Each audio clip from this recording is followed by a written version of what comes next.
Hello everyone, welcome to When the Night Comes. Last time we made it to Lunaris, met a few fun people who apparently all know who we are, despite us being on a classified mission or whatever. And so today we're reporting to the enforcement headquarters because we're a hunter or something. Hunting something. I don't know. So let's hop back into it. I make it to the enforcement headquarters with time to spare after August's thinly veiled threat about tardiness yesterday. I had a terrible night's sleep on a scratchy sheet, and I couldn't possibly feel less ready to face my less than friendly superior. I raise my fist to knock at the door, but the muffled conversation that I hear coming from the inside has me hesitating. It sounds heated, and I glance at the clock on the wall behind me to check the time. I have 1 minute before I'm sure General Wilhelm? I don't know. They said it yesterday, and I forgot. Will admonish me for being late. So, I take a deep breath, and I knock. The voices stop suddenly, and I hear the clacking of heels, and then... Yes.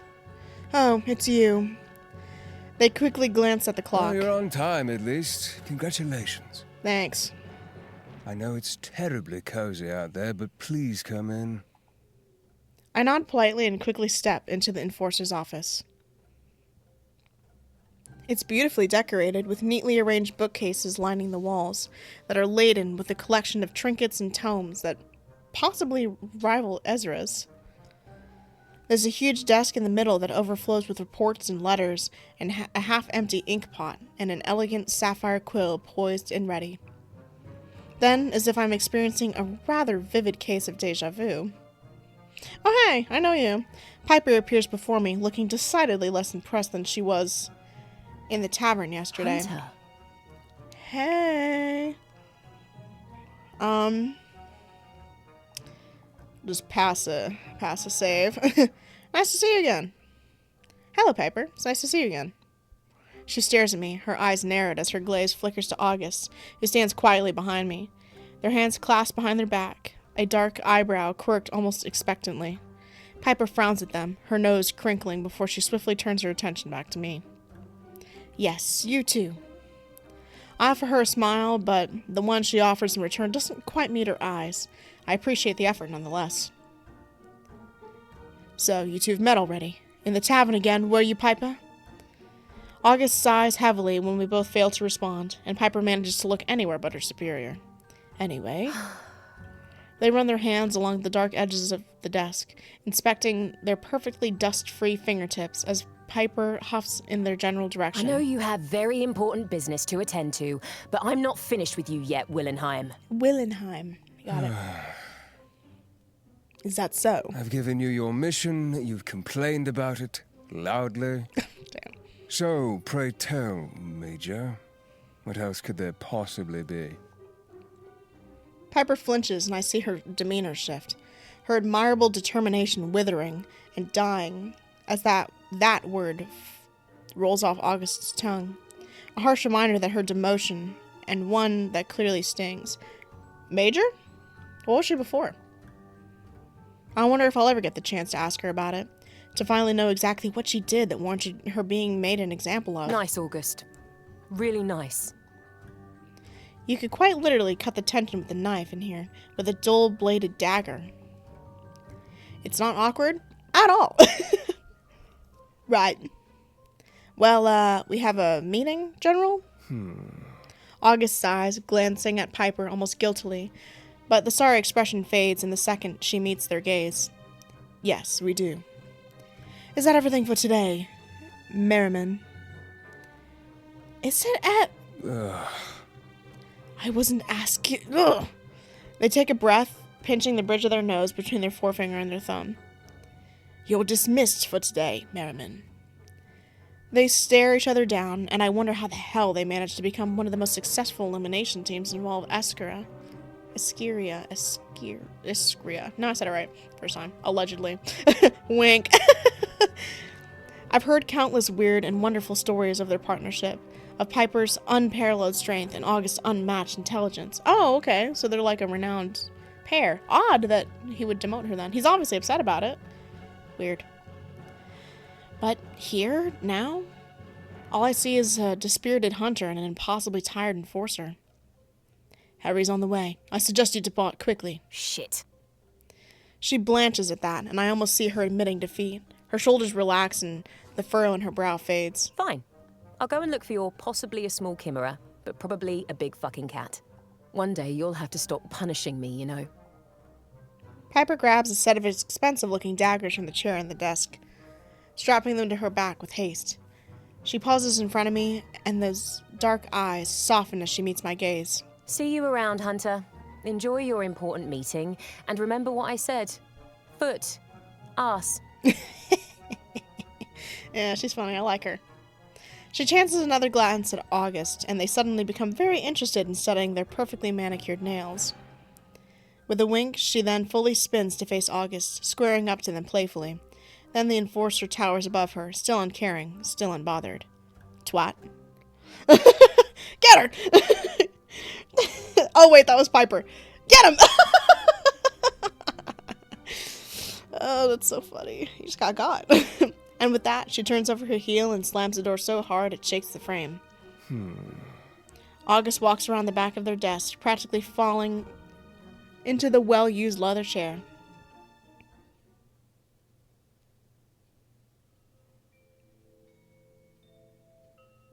I scan the piles upon piles of paperwork that litters the surface, taking in the countless reports and letters, scribbled diagrams, and gruesome drawings. I get the impression that August is in over their head. The disorder of all this information makes my fingers twitch. They watch me carefully, stifling a yawn with a trembling hand. I know. Trust me, I know. As much as I hate to admit it, we've got nothing. As of right now, I suspect everyone in this town, as should you. Though I may not really know them just yet, I sense that this kind of vulnerability I'm seeing is rare. August doesn't strike me as the type of person to admit defeat so easily. And something more serious than the usual stress of the job seems to be lingering under the surface.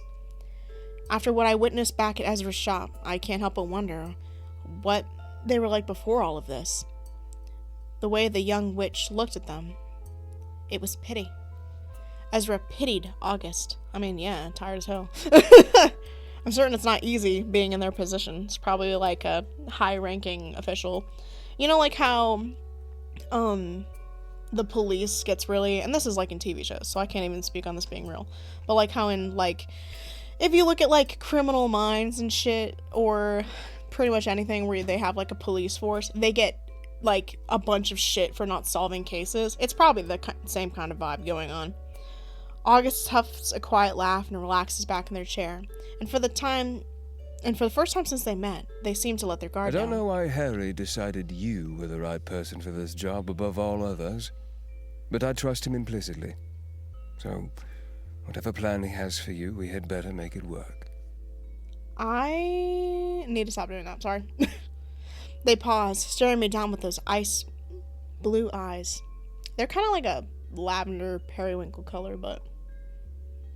Now, are you ready to begin? Begin with what? No. Not that one, sorry. I got types, and that's not it. Also, yeah, let's start. I feel impatient and restless. I'm practically crawling out of my skin as I sit in this chair.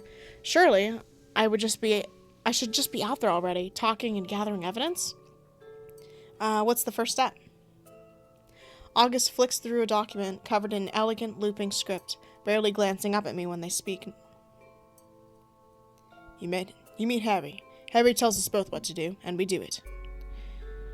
They chuck the paper aside, watching as they slide across the desk to join the rest of the jumbled reports. I stare them down, perplexed. They really have nothing for me? No brief before I meet the most important man in Escria? Lord help. That's it? August shrugs and nods. That's it. I suspect Harry will be looking to take full advantage of your fresh, unbiased eyes. Sorry, bro just said flesh. That's crazy. Everyone here is too close to this. A stranger is exactly what we need right now. Look, I don't know how you're used to doing things, but throw all of that out the window. Everything changes. Here. Now. It's so odd that, like, not all of the lines are voice acted, and only some of them are. It's interesting. Because this is like a game you can fully buy, so I'm not complaining. I'm curious of the choice of why not all the lines are voice acted, is my purpose for saying that. I hear footsteps in the hallway, and August quickly rises to their feet. They straighten their clothing and tie their sash a little tighter. I follow their lead and move to stand by their side, my heart hammering triple time in my chest as their footsteps draw nearer. There's a distant clang of metal, of armor and heavy boots. Then the door swings open, and an imposing figure enters the room. That's imposing? I don't know, he looks fine. His gaze flickers between myself and August, his expression stern and almost emotionless. I've heard many tales about Harold Addington III. Watch out for Harold Addington III. And he stands before me. And as he stands before me, I feel a certain sense of pride that he would choose me to summon to deal with the vital case. He's adorned in the standard enforcered colors of black and gold, but his outfit is far more regal than any of the other high-ranking officials I've seen. Yeah, it's kind of over the top, if you ask me. A wild smile breaks out across his scarred lips, and he pulls August into a tight embrace, a deep, comforting chuckle rumbling from... Old friend, how the devil are you? It's been a while. Too long, I say. Rumbling from his chest. Damn, I did this with frickin' Arrow 1432. Rah! I need to stop doing that. He pulls away, still firmly holding onto August's shoulders. You look exhausted. Have you not been sleeping? I don't remember what he sounded like, sorry. I was too focused on how stupid I was for scrolling forward. Stupid. August offers him a wry smile as Harry drops his hands. I'm trying to sleep. Does that count? Harry throws them a look. Something stern, but edged with a certain fondness. One that a father might give to their child. I mean, yeah, it's probably some sort of mentor vibe. Look after yourself, Augustus. Augustus. August nods once, still smiling as Harry turns to stand before me. Hunter, it's such a pleasure to meet you. I can finally put a face to all those impressive reports I've read. He offers me his hand, and I eagerly take it. It's a pleasure to meet you too, Lieutenant General Addington, sir. We didn't need to say all that. That's crazy. He smiles warmly, keeping his grip on my hand, his other holding my forearm. Harry is fine. None of that formal nonsense. If we're going to be working together for the foreseeable future, we might as well get familiar. Wouldn't you agree? Also, I'm just letting you know he's also on the sus list. The only one I'm not going to chalk up as sus is probably August. Gus. What does he call himself? You're Harry. Sorry, not Harry. Shut up. Harry, shut up. There.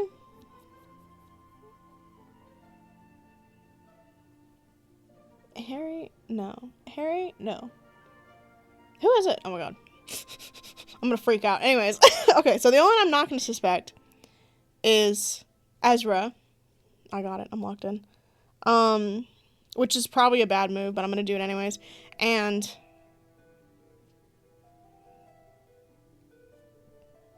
Gus? I don't remember. What you go by? What's your name? Is it just August? Oh, yeah, because it's Augustus. Yeah, I would go by August, too. Peace and love. Augustus is not my favorite name. I like August far more. Except for that one game where I dissed that kid for being named August just because I didn't like him, which was completely unfounded. Sorry, King. I said, you're suspicious. Any mystery game, I just go in on it for no reason. I'm like, you're suspicious and you're suspicious. Is there any evidence? No, but I don't care. But yeah, August, I'm not going to suspect because this, like, directly impacts them, and they're obviously really stressed out about it. Is that fully evidence? No, because it can be very Saw vibes. But anyways, yeah. Of course, Harry. He laughs, and I feel incredibly relaxed in his presence. Suspicious. Now, let's get to business, shall we? I don't know how to do his voice, sorry. August hands him a standard issue file sealed with wax bearings and a Scarlet Enforcer emblem. They watch me carefully as Harry breaks the seal, a heavy sigh falling from his lips, as he quickly scans the report. He closes his eyes, handing the papers back to August before he turns back to both of us. Damn, can I see the fucking report or what? A silent moment passes, and Harry rounds his shoulders, clicking Ew. Clicking his neck before he faces us.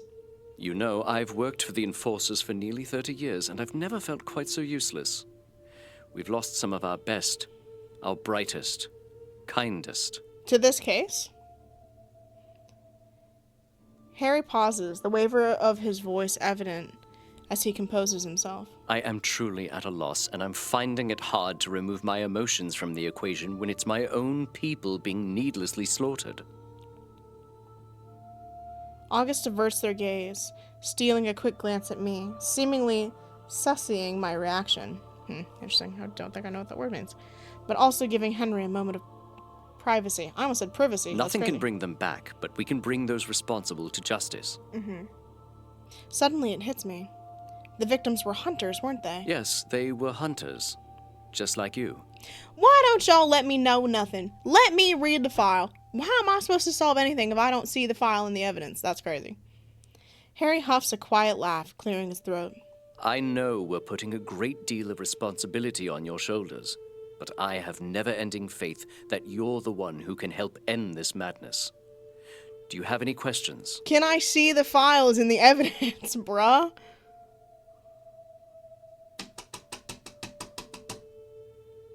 I need to know everything, so if they only let me pick one option, I'm going back and reading that again. Ask about the victims. How many victims do we have so far? August looks at Harry for guidance, and Harry nods his permission. If you want me to solve the case, you have to fucking tell me about it, dude. Like, I can't help you if you don't tell me everything. 4, but we anticipate more. The victim has shown up every 7 days for the past month. So it's like a serial killer vibe. Dude, I'm widowy criminal mind right now. I think I could be Dave. Yes, with the most recent being 6 days ago, which is when I called for you. Enough is enough. But that also means that me and Piper are in danger, because tomorrow... Wait, 6 days ago? Would that be... Wait. Would that mean today is the 7th day, or tomorrow is the 7th day? It just means a hunter is going to be killed today or tomorrow. That's all it means. We're due a body, if our calculations are correct. Yeah, probably. Well, then you should probably have Piper on lock and key, brah. Harry clears his throat, twists the gold band on his finger. I'd like you to concentrate on the latest victim for now. Male, 46 years of age, a general. He was one of our best. We owe him this. Okay, T, I need to know if there's any similarity between all of the victims, so we can figure out if he's going to target someone else next. Because if they're all male generals in their 40s, okay, that's different, and I don't have to worry about Piper. But if those things aren't, like, in consideration, then I don't need to worry about that shit. I take a deep breath before my next question, feeling immensely guilty before it even falls from my lips. Were all of them buried? I saw the ash and the charred ground. Each body has been burned. Oh, burned. My bad. I read that wrong. Burned very badly, yes. To the point where we cannot determine what wounds it sustained beforehand. I see. Not even with magic? He shakes his head, exchanging a look with August, one I can't quite place. They're not telling me everything. Not even with magic. Any patterns? Other than the timing of the murders, are there any other patterns that I should be aware of? Well, the burning is a pattern as well, so they choose fire to kill people with, which could be witchy in origin, or it could be just setting shit on fire. Harry's mouth twists into a grimace, and he shakes his head. I hope you don't think ill of me, but I'd rather not tell you at this point. Why the fuck am I here, then? Why am I here? You know what? Send my ass back. Yeah, you know what? If you're not gonna give me everything I need to solve this fucking case, you can sort that shit out on your own, babe. It sounds like you got that shit fucking handled. You don't need me. You don't need me. Send me back. Send me back. Piss me off. He and August share a look, and August seems perplexed by this statement. Harry. Harry places his hand on August's shoulder, a reassuring touch, a smile, and then he's looking back at me. Please, just trust me, both of you. I'm gonna pull out my Glock. Yeah, we're gonna have another murder on our hands. I want you to go out there and see things with your own eyes. Utilize your abilities, and then we can discuss what we've already discovered. That's dumb as fuck, but okay. This is a complex case with many intricacies, but I think it's important that you don't let our opinions cloud your judgment. As terrifying and as baffling as this may seem, I see where Harry's coming from. I just don't think it's a great idea. You can give me facts of a case without being biased. You can give me ages, how many victims, their gender, like... I don't think burning would necessarily affect if there were stab wounds. Could you tell me if, like, there was something to ignite a fire? Maybe this is magic fire. Like, you obviously have more information. You can at least tell me the facts you have. Right, okay, let me just die. I don't want to be influenced by an investigation that's so obviously failing. So, where would you like me to start? I almost expect them to tell me to figure out myself, but Harry surprises me. Well, the most obvious place would be the Ibex. The what? Yeah, the what? A curious pair are the Woodridge twins. They've taken up residence in the old church in the middle of town. I'm sure you've seen it. I have no idea. I saw it all right. Big and imposing and very obviously dilapidated. Yeah, I did notice it. It's quite hard to miss. But I assumed it was empty with it being in the middle of... being in such a state of disrepair. We can only dream that it becomes vacant, unfortunately. August clenches their fist, the faintest flicker of magic shimmering in their palm. They're a plague upon this town, spouting their drivel and preaching to the dumb and ignorant. They're idiots. Damn, get got. Augustus. August takes a deep breath, their magic dissipating. Right. Sorry. Well, I'm not fond of them, if you couldn't already tell. Yeah. Harry and I share a glance, and he smiles warmly, winking at me. Oh, I think we got the picture. Now, as I said, I suggest you start with them. Just see what you make of them. Mm-hmm. You might need to play along with the woman. She tends to favor playing games. Anything to baffle you. What's the point of that? Have they already been questioned? Are they dangerous? Are they human? Harry shrugs, and August's annoyance at him being so unbothered is obvious. Yes, they're human, and yes, they've been questioned. Hunter Merriman saw to that, but she and the woman have a rather tumultuous relationship. I see. Their alibi is solid. Okay. We have a guard, a human who has connections to Clan Casimir. She has no reason to support the Ibex other than just doing her job. I'd be interested to hear what you think of her, though. So, in theory, they're harmless, but they do have the people's ear for some bizarre reason. They prey on fear, and the town is infected with that right now. Be cautious of them. They certainly won't take kindly to you. Wow, thanks. Oh, I think the General can handle them just fine. Have some faith, August.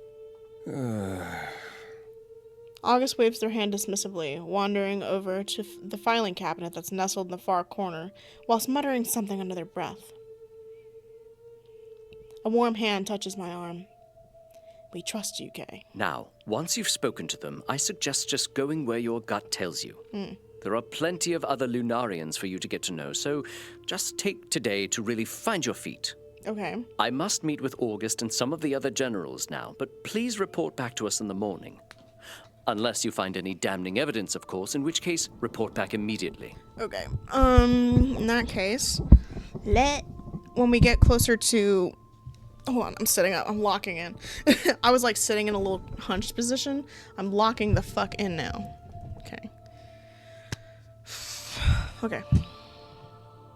I nod, glancing over at my superior who's taken it upon themselves to dive headfirst into yet another pile of paperwork. Trust no one, right? Not a bloody soul. Suspect everyone. Question everything. Okay. Noted. That's why I'm kind of also not locking in on the dating someone vibe. I close the door behind me, leaving August and Harry with their discussion. I feel a bit overwhelmed, but ready. Ready to finally start my investigation and hopefully end all this chaos.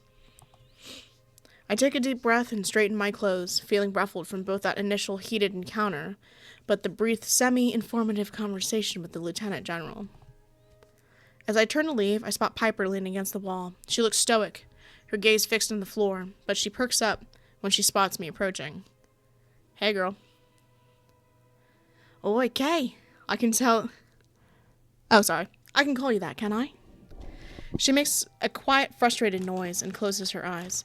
She shakes her head, exhaling sharply before she meets my gaze. Listen, I'm sorry you had to witness that exchange. I couldn't bring myself to leave without apologizing for my behavior for today, and in the tavern the other day. It's been a rough few weeks, and I often let my passion overrule any rational thoughts that I promise I am capable of having. It's unbecoming of me.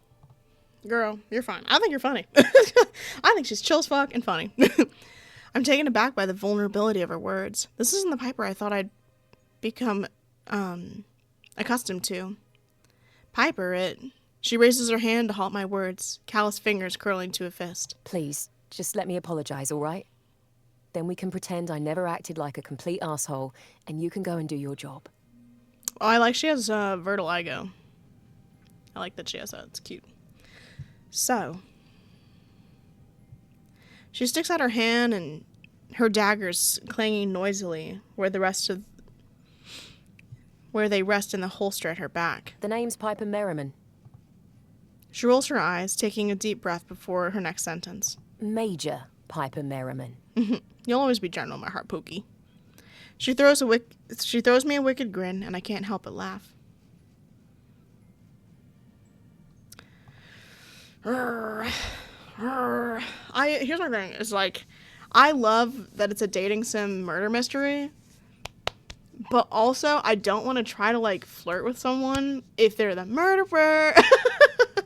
But I don't think it's Piper because she's one of the people that are being chosen. She's a hunter, and she has been on the case as well. Although I suppose that would be the best person to... That's my thing, right? Is the people who I don't think it is currently could absolutely be those people. I don't think it's August, and I don't think it's Piper. But August I'm pretty solid on because they're seeming to set August as that stable person. I could be wrong. They could be twist villaining this shit for me. But I don't think it's Piper either because Piper already got dragged off of the case, and that doesn't benefit Piper. You know what I mean? To not perform and then get demoted. So... they're the only two right now that I'm like, T. I think this is also the only character that I didn't ship with somebody else. Because I shipped Ezra with that vampire. Oh, I don't remember the rest of them. Yeah, I will flirt with her, why not? Oh, the pleasure's mine. I eagerly take her hand in my own and shake it firmly, my touch lingering a little longer than necessary as I cling to her warmth. It's a pleasure, Hunter Merriman. I gather I'll be seeing you around, or I hope I will. A smirk hooks the corner of her mouth, our fingers brushing as they slowly part, and there's something curious shining in her striking gaze. Well, the town is terribly small. It would be quite hard to avoid me. And I wouldn't try, Piper, and I wouldn't try. I shrug, nonchalant. I can think of a few worse things than bumping into you. She narrows her eyes, shoving me playfully. The most subtle flash of color creeps across her freckled cheeks. Oh, cute. Oh, I don't know. I can be pretty scary if you ask nicely. Oh, my God. Stop. Nicely, you say? She purses her lips in sapphire gaze sweeping over me like a caress. Well, well. I think we're going to get along swimmingly. I think so too, girl. Even if I was not flirting with her right now, I'd probably be her friend because she's kind of dope. So, she's quite the enigma, and I can feel my skin prickling under her heavy gray gaze. It's certainly not an unwelcome feeling. Me when I laugh. She snorts a laugh, sounding wholly inelegant, but charming nonetheless. What's so funny? She narrows her gaze, shifting from one foot to the other, as if she has excess energy to dispel. Oh, nothing much. Just didn't expect you to be quite so interesting, I suppose. I feign offense, and her answering laugh is magical. I'll just have to prove myself then, won't I? That you will. Piper glances at the clock before turning back to me with a roll of her eyes. Ugh, I better get going. I have an inevitably worthless mission to get on with. People in this town are adept at mistaking common house cats for ghastly creatures. Must be something in the water. Wota. Oh, we unlocked something. What did we unlock? The Chimera. Oh. And they're Piper's notes. Oh, that's cute. Little cats. Okay, T. Return. I should go too. Yes, of course. Now, off you go. Save Lunaris and all that. I'll see you around, Kay. Bye. She turns on her heel and heads for the exit, pulling her chestnut hair up into a messy bun as she goes. I gather my wits, checking my supplies and weapons, adjusting my armor. It's time to begin. Yeah, she's probably the only one I'll be okay with doing that with right now. It's a strangely beautiful day. Man, they brought the angel music in. It's a strangely beautiful day in Lunaris, regardless of the biting cold. The sky is clear and the cobbled streets are abuzz with smiling faces of townfolk who strolling to the local market with empty baskets and full pockets. There's certainly a different vibe to the last time I walked this street. No panic, no haste. As I draw nearer to the center of town, I see that imposing white building. Scarlet flags sway in the wind on the roof, but as I look closer, I can see that they're tattered and dirtied. This one? The twins may very well be human, but the way my stomach drops as I twist to approach the weathered wooden door tells me I might be shocked by what I find inside. Okay, what are we gonna find? Wow, a church. I push open the heavy doors, and the sight that I met with snatches the breath from my lungs. This place is huge. I mean, yeah, it's like a church. Its domed ceiling was seemingly once decorated with intricate paintings, but the layers have cracked and peeled over time, and nothing more than the remnant of what looks like a starry night sky clings to it. The furniture is caked with a thick layer of dust, and the pews are in disarray, covered with strange etchings that look like they may have been carved into the cheap wood with a blunt nail. There's a lot to take in, but I'm not here to scorn this ruin for evidence. I'm here to talk to its inhabitants. The dread is now firmly seated in the pit of my stomach, churns violently, but it's something old, something that lingers. I anticipate that I might find a lot more than I'm bargaining for if I truly desire, but I need to focus. I need to find the Woodridge twins. As if by magic, two pairs of startling bright blue eyes emerge from the shadows near the destroyed pulpit. Oh, they look like little vampires. Hello, Hunter. We were expecting you. I'm expecting them to be British because everyone's British. I like her little fit. Okay, girl, go off. Not fond of this. Love this. Slay, girl. To say they're unusual would be an understatement. They're not all what I expected.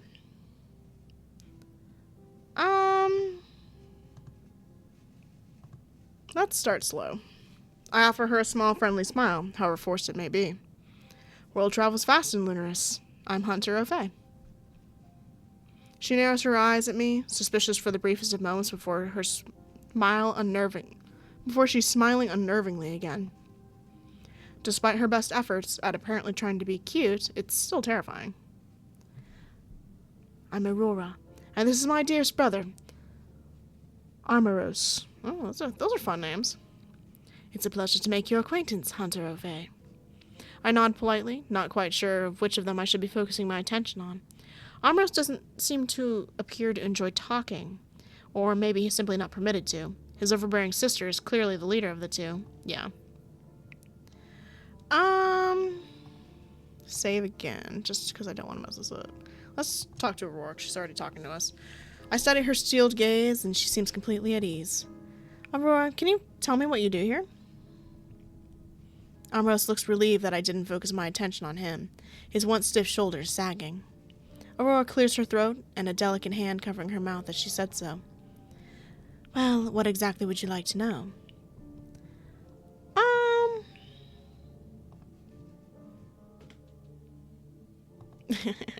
We're gonna do a lot of saving, guys. Let's do with what is the Ibeck? I clear my throat, trying not to be distracted by their unnatural stillness. Can you explain to me what you do and why? They share a look, and Armoros nods once under his sister's... Goddamn, can you chill? His sister's ice-cold gaze. Our purpose is simple. We spread the word of the night, of those that are oppressed and murdered in cold blood. What are we talking about right now? And who exactly are the oppressed? She giggles, the sound musical, but etching on mechanical. Oh, maniacal. I'm getting there. I'm sounding it out. The creatures, of course. I look at Armoros, and he drops his gaze, color sweeping across his pale cheeks. Is my answer not satisfying, Hunter O'Fay? Surely you know that the institution that you serve brings harm to innocence? That the creatures that you kill are nothing more than confused and lost? Merely looking for salvation. I see. I see. So it's a rhetoric against hunters. Okay, that's not my favorite thing. That doesn't... It makes them suspicious, but it doesn't implicate them for murders. I pause, carefully contemplating my response. My adult life has consisted of seeing bloodthirsty creatures trying to mindlessly murder innocent people, and in turn trying to kill me as I protect them. I see no desire for salvation in that. I appreciate that there are creatures who don't intend to harm anyone, even some that are kinder than most humans. But, I smile again and take a deep breath, but I cannot bring myself to understand how you can so blindly support the slaughter of your own people. Amoros frowns deeply, and I swear I see him shaking his head at me, but it's just subtle enough for his sister to not notice. Because humans are inferior and pathetic. Are they human? I don't think they're human. We invest and corrupt the earth by dedicating our time and resources to riddling it of the only things that give our wretched species any hope. She inhales sharply, calming herself and brushing her hand over the front of her skirt. So, Hunter O'Vey, to answer your question, we are here to protect the creatures, just as you are here to destroy them. Okay. What do you know about the murders? I'm sure you're very aware of the recent murders in the area. Can you tell me anything that might be of use to my investigation? Aurora steals her gaze, unblinking, her fingers clasped tightly in front of her. We saw nothing, and we have an alibi. I look at Amoros, a little startled that he actually spoke. His voice is strangely soft and comforting. Regardless, his words sound practiced and rehearsed. He looks nervous, like he'd rather be anywhere else. But his eyes keep darting to the door behind me. Nothing at all? You're stationed right beside the graveyard where the last hunter's body was discovered. You're telling me you didn't hear anything? He was brutally murdered, set alight, and burned to ash, and yet he didn't scream or call for help? Aurora's lips curl at the corner, and her eyes turn dark. My brother speaks the truth, Hunter O'Vey. Question us all you like, but we've been through this with your insufferable predecessor. Just like Harry said, they apparently had an ironclad alibi, but my suspicion does not waver. Well, that doesn't... Did they say an alibi? I didn't even see an alibi. They just said they had an alibi. What's their alibi? Just because you say, I can say I have an alibi all I want. That doesn't mean I actually have one.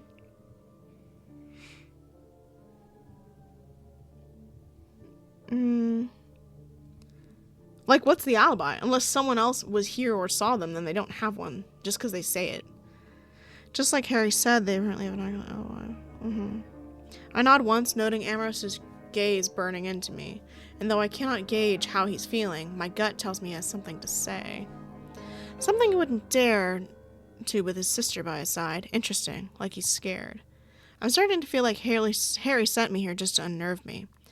Surely he knew this is what I'd be faced with. I still have little to nothing to work with here. And as the tins continue to stare me down, I think about his parting words. Suspect everyone, question everything. You truly have nothing else to say regarding the situation. Aurora stands firm, her lips curling into that wolfish grin once more. Not a thing. It was ever so wonderful to make your acquaintance, though. I guarantee you that whatever is doing this isn't human then, because they wouldn't try to defend it if it was human.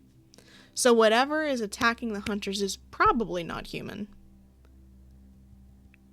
And at least Amoros heard or saw something. She, no idea. I don't have a guess for her. Her walls are too thick, and I'm not that smart. Truly. Do stop by again. Our doors are open to everyone. We're more than happy to accommodate you, should your agency need to question us for a third time. Amoros gives me a look again, and I wonder if it would be possible to somehow get him alone. I have a feeling I'd get a lot more out of him than I have from her. Thank you, Aurora. Amoros. On my way out, I see a small, neatly wrapped package sitting on the doorstep. I bend down to check the label, and written on it in elegant script are the words Zajhewa, and Amoros' name paired with a small heart. I may not know what it means, but I know demonic language when I see one. Just as I suspected, there might be a lot more to Amoros Woodridge than meets the eye.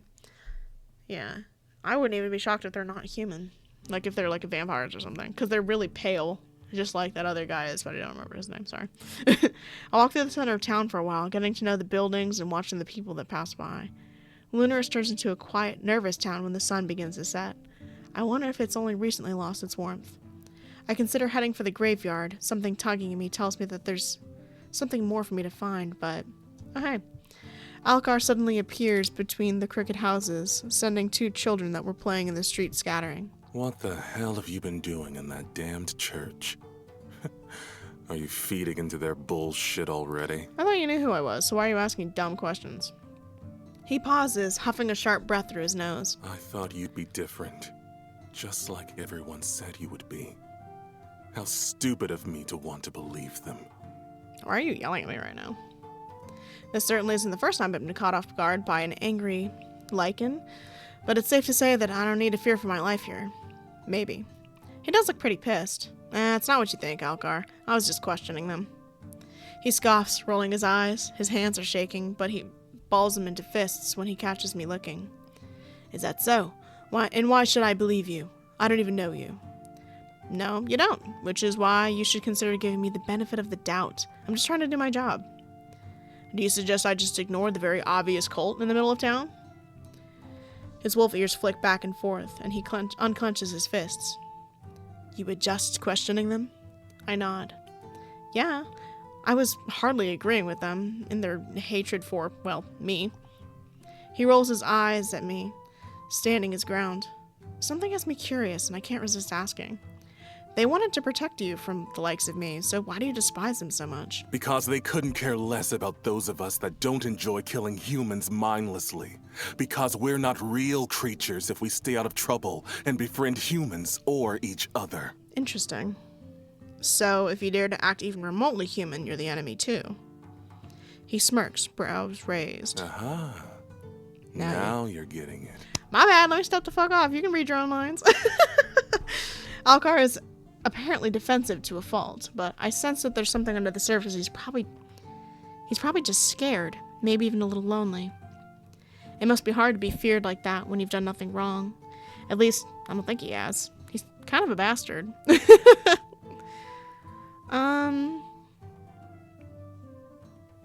Do you have any friends here? Are you close with anyone in town? He bristles, his tail swaying behind him. That's an odd question, and close is reaching.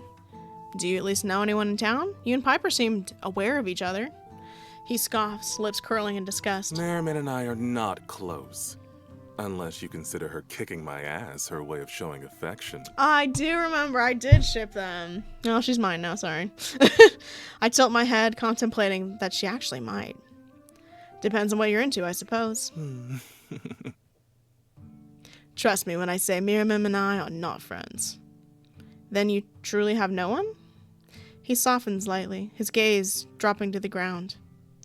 I have friends, I suppose. Finn, Ezra, maybe even the demon. It's easier for me to keep my distance. Anyone who gets close to me always gets hurt. He actually has he doesn't have a British accent now. I'm sitting here listening to it. It's just a deep voice. T. Is that so? I think about the way he acts, his cockiness, his smirking and flashing fangs. Is that all just a show to keep the others away? To keep them wary? I suppose it works, as much as it also earns him their bad opinion. Why do you ask, anyway? You seem lonely, that's all. He straightens up, wolf ears pressed flat against his skull. Well, maybe I like being lonely. Have you considered that? I am a wolf, after all. Aren't we supposed to be solitary creatures? That doesn't mean you like it. And also, you're not like a wolf, you're like a werewolf. And don't wolves travel in packs? Like, I feel like that's I'm looking it up, actually. Give me a hot second to actually look it up. Okay, yeah, no, it's literally not true. I was like, literally not true. Like, they travel in packs. If they do leave, they make another pack. Like, I don't know what you're saying. It's not even true. Well, that depends. Surely you have a pack. What'd I say? He stiffens at that, and his next words are firm and final. No, and don't ask me that again. Okay, rude. Sadness swiftly replaces any trace of anger that I felt from him. I'm sorry, I won't mention it again. Thank you, Hunter. A moment passes and Alcar restlessly shifts from one foot to the other. He doesn't seem incredibly satisfied with my answer about questioning the twins, but I can't really do much more to convince him, nor do I care right now. So, where are you heading? Do you live nearby? He narrows his eyes at me, contemplating if he wants to divulge such information. Why? Just curious. I'm just asking in an attempt to be friendly. You don't have to tell me. That simple, huh? I live around in places. Okay. I scoff a laugh, earning a raised brow and a flick of the ears. Very specific. I'm a specific guy. He glances up at the sky, muttering something under his breath before he sets his gaze upon me once again. It's getting dark, and there's a cold drink with my name on it at the Wolf. As much as I'd love to stay standing in the middle of the street talking to Lunaris' new favorite person, I better dash. Does everyone only know about me because they said they were bringing someone who would solve the case? That's probably why. Okay, got it. But it's still weird that they'd say that because that's supposed to be confidential information. Bye! He turns as if he's about to leave, but then pause, pointing at the Albic. The building looms over the town and appears even more unsettling now that I know who resides in there. Stay away from them. You might think you're safe because they're human, but words can do just as much harm as knives or claws in this town. I mean, that's why I tried to be nice to them. We're trying not to get off on the wrong foot. I get the horrible feeling that he's right, that maybe I should have pushed harder with them. I should be asking him about the murders too, but Harry told me to trust my instincts, and right now something's pulled me toward that graveyard, not towards this scrappy, sarcastic wolf. Also, I will get the general gist of people just by talking to them rather than going in blasé, being like, what do you know about the murders? What do you know? I'll be careful. See to it that you are, Hunter. Like, you have to, build rapport with people to be able to get them to talk to you. The town might fucking implode if it has to deal with much more. He makes a dismissive noise, scowling at me, but he's unable to mask his obvious worry for my well-being. Not that I care. Anyway, I'll see you around. Bye. He offers me a half-assed wave, paired with a decidedly mischievous grin, and then Alcar sinks back into the alley from whence he came. It's so funny, being able to tell, what... I can tell the people who made this are British.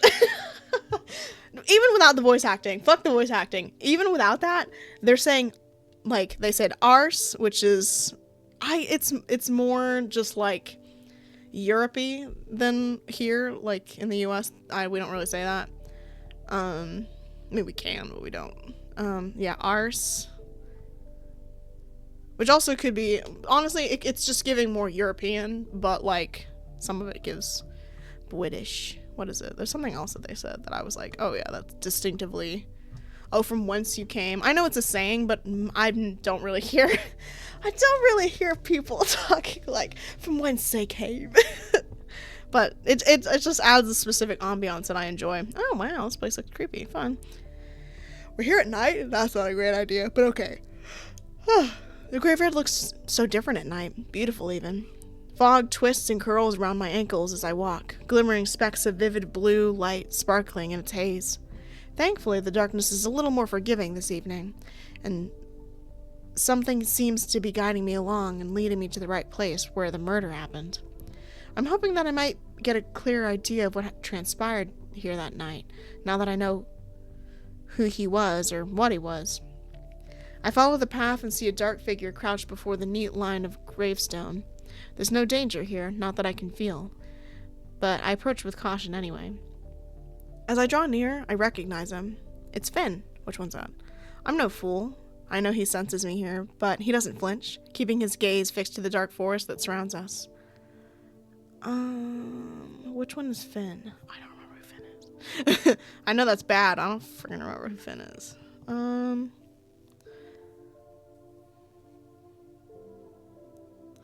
Is Finn the demon? Finn was pretty nice.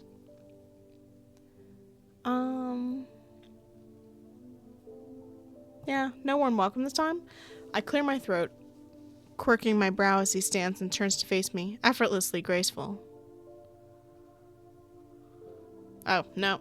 That's someone completely different. Sorry, dude. I thought you were that other guy. There are no walls for you to pin me against out here. How will you cope? His golden eyes shine in the darkness, and he offers me a sheepish When glance. good people are getting brutally murdered, my instincts tend to get the better of me. But I apologize again. I'll do anything you require for you to feel comfortable around me. I'm chilling, dude. You have a boyfriend? I'm vibing. No mind reading? He shakes his head quickly. No mind reading, unless you ask, of course. Or unless you have any particularly loud thoughts. Then I'm afraid there's not much I can do to help it. I'm gonna think nerd really loud, and I hope you catch me calling you a nerd. Sorry. A smirk hooks the corner of his mouth, and he offers me his iron hand, switching to his flesh one when I throw him a curious look. Both are just as cold as the other, unfortunately. I'm chillin', dog. Truths. I shrug heartily and shiver as his cold skin meets my warm... Sometimes I just get a little put off by the way things are said. Just confused. Like, I just go, what? I shrug heartily and shiver as his cold skin meets my warm. His hands shake firm. I get it. I get the vision. Ooh, sometimes it just confuses me, though. I'm just like, what? I think I read it wrong when stuff like that happens. And I totally do that all the time, so I'm not saying I don't do that, but I get confused. Truce. I really need to have a look around. I sensed something near where the body was and found the night I arrived. He pauses, looking as though he's trying to decide if he should say what he's thinking. There's definitely a strange energy here. Stranger than usual, anyway. But I can help you, if you wish.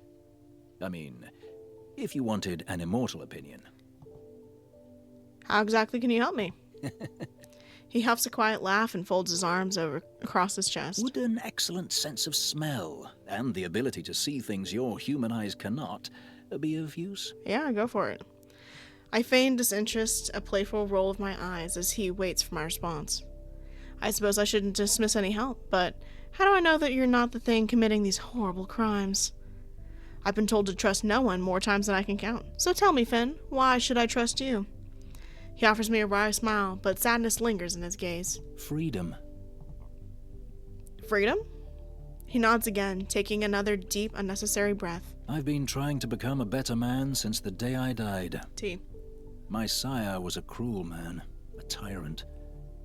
Being around that for centuries does something to you. Where's your sire now? He swallows thickly, rubbing the back of his neck.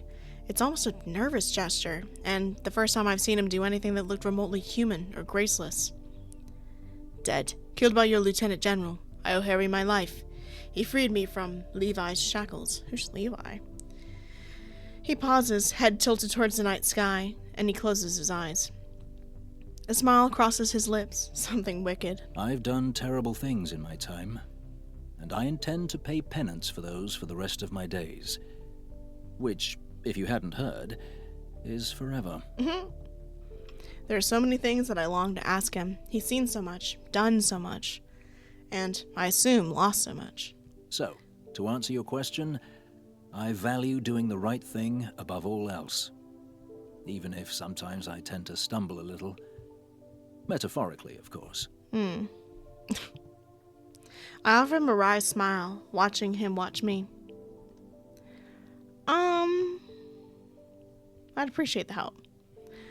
I think I need all the help I can get, so thank you, Finn. I take a deep breath, exhaling sharply. So, where the hell do we begin? Okay, and also if you're wondering, the reason why I'm not picking anyone, and the only one I picked was Piper, is, I'm just so busy focusing on murder that I'm not really focusing on romance. The only one I've done it with is Piper, so... And I'm not gonna do it because he has a boyfriend. I'm not interested in him. I did like Ezra, though, so I might still flirt with him. Sorry. He quirks a dark brow at me, fangs shining when he speaks. You're the expert. Shouldn't you be telling me?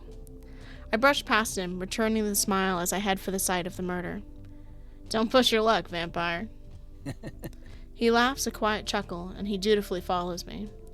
We stop at the charred patch of grass, and Finn bends to pick up one of the bloodied shards and of the shattered gravestone. Golly. He brings it to his nose, glancing at me before he gives it a tentative sniff. He crinkles his nose, apparently repulsed by whatever scent he picked up. He hands me the stone, wiping his hand off on his trousers. I suggest you keep that. That's not something I've experienced before, and I've smelled a lot of different things in my time. It seems off. Mm-hmm. If it's from a creature, it's certainly not one I've come across in my 600 years. Interesting. So it's probably not something very usual then. I throw him an accusatory glance before I turn my attention back to what he handed me. I put it in my pocket for safekeeping, confused about why such a thing was left uncollected. You can't pick up anything familiar at all, which must mean it isn't the victim's blood. He shakes his head. Definitely not his. Well, here goes nothing. I do exactly as I did last time and close my eyes, concentrating and pouring all of my energy into seeking out that lingering memory. Just as I remember, painful, loud, and I almost can't bear it, as a deep, scared voice echoes in my mind. Leave while you still can. I feel a force pushing at me, but it's weak and nothing I can't handle, so I fight it and hold my ground. It's not hostile, but panicked. It's trying to tell me to go, to get out, to run, so yeah, it's probably the other hunter. It just makes me want to stay all the more. I hear Finn saying my name, but it's quiet, almost as if I'm underwater. I want to help. Tell me how. Who did this to you? No help, just death. I can't stop them. I tried. I failed. The voice quickly disappears, and while I'm left with more questions. I open my eyes to find Finn crouched before me, his eyes wide and concern etched onto his face. Okay, what the fuck was that? You didn't hear that? Hear what? I wasn't trying to listen. I didn't want to risk my abilities interfering with yours. I exhale sharply, shaking my head. It was the hunter. That never happened before. What do you mean? I mean, I feel things. I hear things too, but I've never directly spoken to a spirit like that. At least that's what I think it was. I should go. We both moved to stand, and my legs feeling a little shaky beneath me. Okay? Hey, take it easy. I nod, regretting it immediately as a wave of dizziness overtakes me. Whoa there. Are you sure you're good to go alone? Yeah, I'll be fine. You need to go and seek out Ezra. He can help you. Trust me. He's good with weird shit like this. I contemplate heading back to see August, but I suspect they wouldn't appreciate me disturbing them at this hour with a little more than a ghost story. You're right. I'll head to the shop immediately. Finn nods, still watching me carefully. Be careful. Head straight there, okay? I will. Thank you, Finn. See you around, Kay. He turns and heads for the forest, a final glance at me over his shoulder before he disappears. Now I need to find Ezra, and fast. Interesting. Okay. Before we... let's try to talk to Ezra. If we go over, we go over. I hurried to the shop, still unsteady on my feet, and my mind is reeling. What the hell is going on in this town? I round the corner and see that the lanterns outside the shop is still dark. I didn't realize how late it had gotten, and I can only hope that he's home. I knock on the door and hear a loud crash, followed by quick footsteps. Hi. Oh, you're different. Hello. The door creaks open slowly, and a face that definitely isn't Ezra's appears.